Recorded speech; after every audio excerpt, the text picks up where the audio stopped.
ভাইরা তো একদম তুলা তুইলা ঘুরে ফেলাইছেন। ভাই একজনে সারাদিনে কয় কেজি তুলা তুলতে পারেন এখান থেকে? একজনে 33 কেজি 35 কেজি তুলুন না। আপনার রোজটা কিভাবে পান?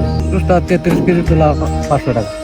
33 কেজি তুলতে পারলেই 500 টাকা দেয়। এখন একজন যদি 33 দুগুণে কত 66 কেজি, 66 কেজি তুললে 1000 টাকা দেয়। মানে একজনে কি ডাবল হাজিরা তুলতে পারেন? না, ডাবল হাজার তোলা যায় না। রোজা রাখছেন? রোজা রাখতে পারেন না, হ্যাঁ, কষ্ট করে রাখা যায়। যাই হোক।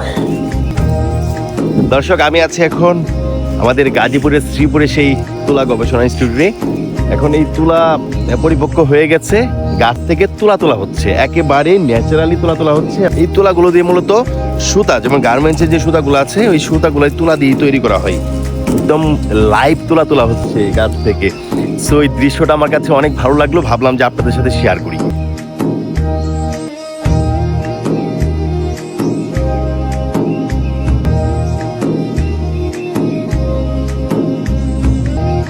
দেখুন, একটা মানুষ কত কষ্ট করে মাত্র 500 টাকার জন্য, অর্থাৎ এই তুলা 33 কেজি তুলা যদি একজন লোক সারাদিনে সে তুলতে পারে তাহলে তাকে 500 টাকা দেওয়া হয়।